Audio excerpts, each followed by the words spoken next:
नमस्ते। कभी सोचा है कि वो दुनिया कैसी होगी जहां कोई आवाज ही ना हो, बिल्कुल खामोश। आज हम ना बस इसी दुनिया में झांकने की कोशिश करने वाले हैं। हम ये जानेंगे कि श्रवण हानि यानी सुनने में होने वाली परेशानी आखिर है क्या, और ये लोगों की जिंदगी पर कैसे असर डालती है। ये सिर्फ फैक्ट्स और फिगर्स नहीं होंगे, बल्कि एक कोशिश होगी एक दूसरे को थोड़ा बेहतर समझने की। ये आंकड़ा शायद थोड़ा चौंकाने वाला हो। हम अपने आसपास की दुनिया का लगभग 5वां हिस्सा मतलब 15 से 20% सिर्फ सुनकर समझते हैं। जरा सोचिए, दोस्तों से गपशप, अपना पसंदीदा गाना या बारिश की वो टिप टिप, ये सब हमारी जिंदगी का कितना बड़ा हिस्सा है। इसी से अंदाजा लगता है कि हमारी सुनने की ताकत कितनी कितनी कीमती है। अच्छा, किसी भी टॉपिक को ना गहराई से समझने के लिए सबसे जरूरी है कि हम उसकी भाषा को समझें। तो चलिए इस सफर के पहले पड़ाव में कुछ जरूरी शब्दों और उनके सही मतलब को जानते हैं, ताकि आगे की सारी बातें एकदम क्लियर हों। देखिए, श्रवण हानि या हियरिंग इम्पेयरमेंट एक बहुत बड़ा टर्म है। इसका यह मतलब नहीं कि इंसान को बिल्कुल सुनाई नहीं देता। नहीं, ये सुनने की किसी भी लेवल की प्रॉब्लम हो सकती है। चाहे किसी को फुसफुसाहट सुनने में दिक्कत हो या फिर तेज आवाजें भी साफ साफ ना आती हों। अब आते हैं बधिर या डेफ शब्द पर। यह श्रवण हानि का सबसे सीरियस लेवल है। इसे ऐसे समझिए कि 70 डेसिबल की हानि मतलब घर में जो वैक्यूम क्लीनर चलता है ना, उसकी तेज आवाज भी सुनाई नहीं देगी। इस हाल में सुनने वाली मशीनें भी बोली जाने वाली भाषा को समझने में ज्यादातर मदद नहीं कर पाती। और ऊंचा सुनने वाले, ये हार्ड ऑफ हियरिंग, ये वो लोग हैं जो इन दोनों एक्सट्रीम्स के बीच में कहीं आते हैं। उन्हें हियरिंग एड्स मतलब सुनने वाली मशीनों से बहुत फायदा हो सकता है, लेकिन फिर भी सोचिए किसी भीड़ वाली जगह पर बात को समझना या किसी ने अगर धीरे से कुछ कहा हो तो उसे पकड़ पाना, ये सब उनके लिए एक चैलेंज हो सकता है। तो हमने शब्द तो समझ लिए, पर डॉक्टर्स ये कैसे डिसाइड करते हैं कि किसी को सुनने में कितनी प्रॉब्लम है? चलिए अब जरा इसके पीछे की साइंस में उतरते हैं और देखते हैं कि इस पूरे स्पेक्ट्रम को नापा कैसे जाता है। तो सवाल यही उठता है कि सुनने की क्षमता में जो ये कमी है, इसको आखिर नापते कैसे? तो ये टेबल देखिए जरा। इसी से पता चलता है कि श्रवण हानि को डेसिबल मतलब डीबी में कैसे नापा जाता है। अब देखिए, -10 से 15 डीबी तक तो सब नॉर्मल है, कोई दिक्कत नहीं। पर जैसे जैसे ये नंबर बढ़ता जाता है ना, वैसे वैसे प्रॉब्लम सीरियस होती जाती है। और सोचिए, 91 डेसिबल से ज्यादा की हानि, इसका मतलब है कि पास में कोई लॉन घास काटने वाली मशीन भी चल रही हो ना, तो भी वो आवाज सुनना लगभग नामुमकिन है। तो ये टेबल हमें क्लियर कट आइडिया दे देता है कि प्रॉब्लम आखिर कितनी बड़ी है। तो अब हमें यह पता है कि प्रॉब्लम को नापते कैसे हैं, पर अब यह समझना भी तो जरूरी है कि सुनने में ये दिक्कत आ कहां से रही है।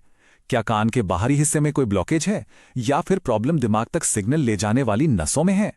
चलिए इन 4 अलग अलग रास्तों को समझते हैं। तो सुनने की कमी के ना मोटे तौर पर 4 टाइप होते हैं: कंडक्टिव, सेंसरी न्यूरल, मिक्स्ड और सेंट्रल। चलिए एक एक करके इन चारों को फटाफट समझते हैं। यहाँ 2 सबसे कॉमन टाइप्स है। कंडक्टिव हानि को एक ब्लॉक हुए माइक्रोफोन की तरह सोचिए। आवाज धीमी हो जाती है पर साफ रहती है, और अच्छी बात यह है कि इसका इलाज अक्सर हो जाता है। दूसरी तरफ है सेंसरी न्यूरल हानि।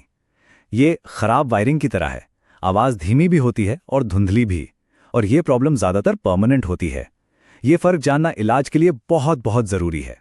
और जैसा कि नाम से ही लग रहा है, मिक्स्ड हियरिंग लॉस में ये दोनों प्रॉब्लम एक साथ होती हैं। मतलब कान में ब्लॉक माइक्रोफोन भी है और खराब वायरिंग भी, जो सिचुएशन को और भी कॉम्प्लिकेटेड बना देता है। और फिर आता है सेंट्रल हियरिंग लॉस। ये थोड़ा अलग है।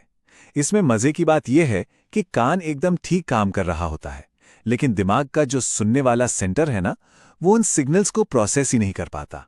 नतीजा, इंसान आवाज तो सुनता है पर उसका मतलब क्या है, ये समझ नहीं पाता। तो अब तक हमने इसके पीछे की साइंस समझ ली। अब आते हैं सबसे जरूरी हिस्से पर कि इसका असल जिंदगी पर, इंसानी जीवन पर क्या असर पड़ता है। खासकर एक बच्चे की दुनिया पर इसका क्या प्रभाव होता है, जो अभी बोलना और दुनिया को समझना शुरू ही कर रहा है। एक बच्चे की जिंदगी के पहले कुछ महीने बहुत कीमती होते हैं। ये टाइमलाइन उन छोटे छोटे इशारों को दिखाती है जिन पर हमें ध्यान देना चाहिए। क्या बच्चा तेज आवाज से चौंकता है? क्या वो अपनी माँ की आवाज की तरफ सिर घुमाता है? ये सिर्फ माइलस्टोन्स नहीं है, ये इस बात के संकेत हैं कि बच्चा अपनी दुनिया से कनेक्ट कर रहा है। अगर ये पल गायब हैं, तो शायद ये ध्यान देने का वक्त है। और जैसे जैसे बच्चे बड़े होते हैं ये इशारे और साफ हो जाते हैं। हो सकता है बच्चा बोलने में देर कर रहा हो या फिर बात करते वक्त वो आंखों में देखने की बजाय होठों को ज्यादा देख रहा हो। वो शायद बार बार पूछता हो क्या बोला। ये सिर्फ आदतें नहीं हैं, ये वो तरीके हैं जिनसे बच्चा शायद ये बताने की कोशिश कर रहा है कि उसे मदद की जरूरत है, कि उसे सुनने में परेशानी हो रही है। और यहीं पर ना एक बहुत बहुत ही जरूरी सवाल आता है। सवाल ये कि क्या बच्चे ने सुनने की शक्ति बोलना सीखने से पहले खो दी या बाद में? जरा सोचकर देखिए, एक बच्चा जिसने कभी कोई लफ्ज सुना ही नहीं, उसके लिए बोलना सीखना वो तो पहाड़ चढ़ने जैसा हो गया। उसका पूरा सीखने का सफर, उसकी पढ़ाई लिखाई उस बच्चे से बिल्कुल अलग होगी जिसने कुछ समय तक भाषा को सुना है, समझा है। ये एक छोटा सा फर्क है, लेकिन ये सब कुछ, लिटरली सब कुछ बदल देता है। तो आज हमने भाषा, विज्ञान और श्रवण हानि के असर को समझा।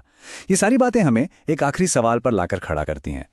अगर हम इन शुरुआती इशारों को पहचानने में थोड़े और अलर्ट हो जाएं और जागरूक हो जाएं, तो हम कितने ही बच्चों का भविष्य पूरी तरह से बदल सकते हैं। ये एक ऐसा सवाल है जिस पर हम सभी को सोचना चाहिए।